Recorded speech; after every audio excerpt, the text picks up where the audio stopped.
Hello and welcome. My name is Amber, and every year I take part in the Popsugar reading challenge. This is a 50 prompt challenge where you have to read one book per prompt, and so far I have not successfully completed the challenge. I've done it for a number of years, and I think last year was actually the best year that I've done. Despite that, I still enjoy doing the challenge. If I left myself to mood read, I would really struggle to choose a book to read. So this challenge really helps me in deciding what I'm going to read. Often I can find books for the prompts, but sometimes it pushes me out of my comfort zone as well and gets me to pick up books that I wouldn't have picked up without the challenge. And through doing that, I've been expanding what I read, but I've also found books that I've really enjoyed that I probably wouldn't have read otherwise. So what I'm going to do today is go through the prompts from last year, 2025, and tell you whether I hit that prompt, what I read, a very brief sentence about what the book's about, as otherwise we'd be here all day, and a brief sentence about what I thought of the book as well. First, there was a book about a POC experiencing joy and not trauma. Did not read a book for this. Then there was a book you want to read based on the last sentence. I picked a likely candidate for this, read the last line, and discovered which of the main characters died, so I abandoned that prompt. Then a book with 2 or more books on the cover or book in the title. For this I went for the Mammoth book of vampire romance 2, Love Bites. This is an anthology by multiple authors, and as the title suggests, it's just a load of short stories about vampire romance. It was enjoyable, and I rated stories between 2 and 5 star. I'd say overall it was a 3. A book about space tourism. Didn't read anything for this. A book with a snake on the cover. I read The Reptile Room by Lemony Snicket. It has a picture of the said reptile, a snake, on the cover, and it's the second in a series of unfortunate events. This is about the Baudelaire children and the unfortunate events that happened to them after the death of their parents. This was perhaps my favourite book of the series and was greatly entertaining. A book that fills your favourite prompt from the 2015 Popsugar Reading Challenge. The prompt I did was a book with non-human characters, and I read Endsinger by Jay Kristoff. This is the last in the Lotus War series, which is about Yukiko, who is sent to capture a beast that is believed to be extinct. This creature turns out not to be extinct and is our non-human character. They then find themselves playing a large role in a huge war, and it was okay. A book about a cult. For this I read Song of Souls by Skye McKinnon. In this, Autumn is running away from a cult after seeing something that she shouldn't, and she runs into the Pied Piper. It started off well, but I got bored. A book under 250 pages, Percy Jackson, The Ultimate Guide. The concept was created by Riordan, but the book is by Mary Jane Knight. It's 147 pages and tells you a little bit about the characters from Percy Jackson, the gods, and some of the key concepts. It was alright. A book that features a character going through menopause. Didn't read anything for this. A book you got for free. I read Haunting Adeline by H.D. Carlton. This I borrowed from a friend. It's a book about Adeline, who falls in love with her stalker. It was okay, but it didn't live up to the hype. A book mentioned in another book. I read The Fellowship of the Ring by J.R.R. Tolkien. I can't remember what book this was mentioned in, but I've seen it mentioned in multiple books. It's the first book in the Lord of the Rings series. It's about Frodo's quest to drop a ring in a volcano. Of course, it's a lot more complicated than that, but I think you all know the story. I also felt this is overhyped. A book about a road trip. I didn't read anything for this. A book rated less than 3 stars on Goodreads. I read Always a Bridesmaid by Erin Clark and Laura Lovely. This has a 2.99 rating on Goodreads, but I actually rated it 4 stars as I enjoyed it. It's a romance between a hired bridesmaid and the best man. A book about a non-traditional education. For this I read The Austere Academy by Lemony Snicket. So this is book 5 of a series of unfortunate events, and it's my least favourite of the series as I gave it 2 stars. It features a school you wouldn't want to go to. A book that an AI chatbot recommends based on your favourite book. I didn't do this prompt. A book set in or around a body of water. I read From Below by Darcy Coates. This is a book about a dive team who are exploring a sunken ship when they start to realise that there's something that wants to keep them there. This actually made me feel a little bit paranoid that there's someone hiding in the backseat of my car. I was listening to the book via audiobook and it was really quite atmospheric, and at the time I was driving in the middle of nowhere in the dark, and it just sort of matched with the vibes. A book about a run club, didn't read anything. A book containing magical creatures that aren't dragons. For this, I read the complete Alice in Wonderland collection by Lewis Carroll. This is about Alice who follows a talking rabbit into Wonderland. I'd call a talking rabbit magical. It was okay. A highly anticipated read of 2025. I read Sunrise on the Reaping by Suzanne Collins.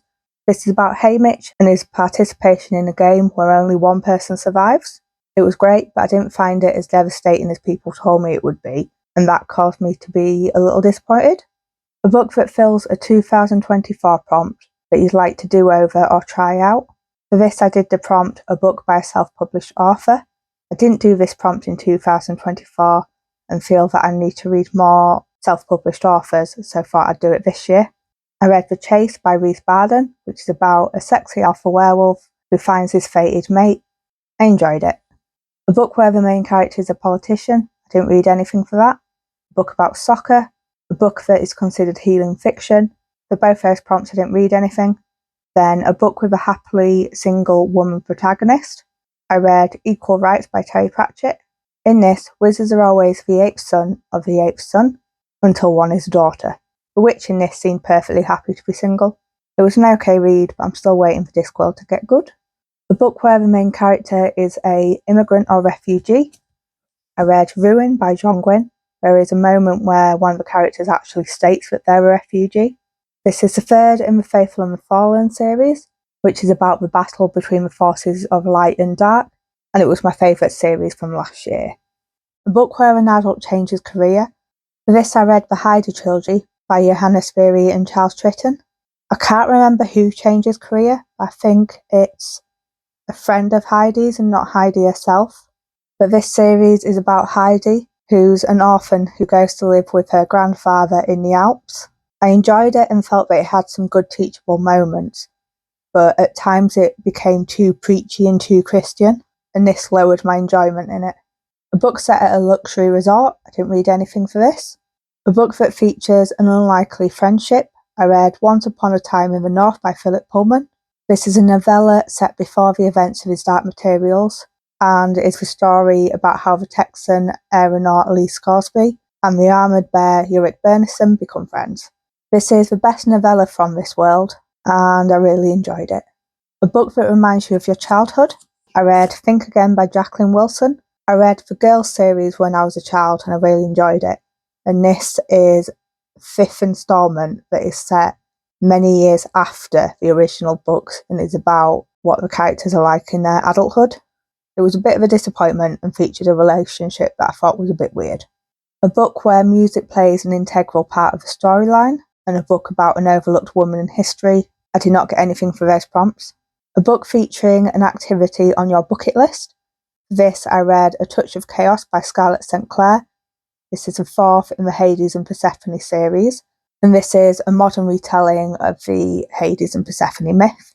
Considering how much sex is in this book, I should add that the item from the bucket list was getting married and not anything saucy. Overall, I really enjoyed this series, but I thought the last book was a bit of a letdown. A book written by an author who is neurodivergent. For this, I read Good Girls Don't by Mara Wilson. This is a memoir of Mara Wilson, who played Matilda in the 1996 movie. I believe Mara Wilson has OCD, anxiety, and ADHD. I thought this was a really interesting book. It looked at what shaped her and looked at the pressure she faced to be a good girl. A book centering LGBTQ plus characters that isn't about coming out. For this, I read The Hunt by Reece Barden. This is a follow-on from The Chase that I mentioned earlier and is about a second werewolf in the pack as he also finds love. There is more to the plot than these books. There is an outside influence that is trying to destroy the pack, but the romance plots are the main focus of the book, with the other plot just running throughout them.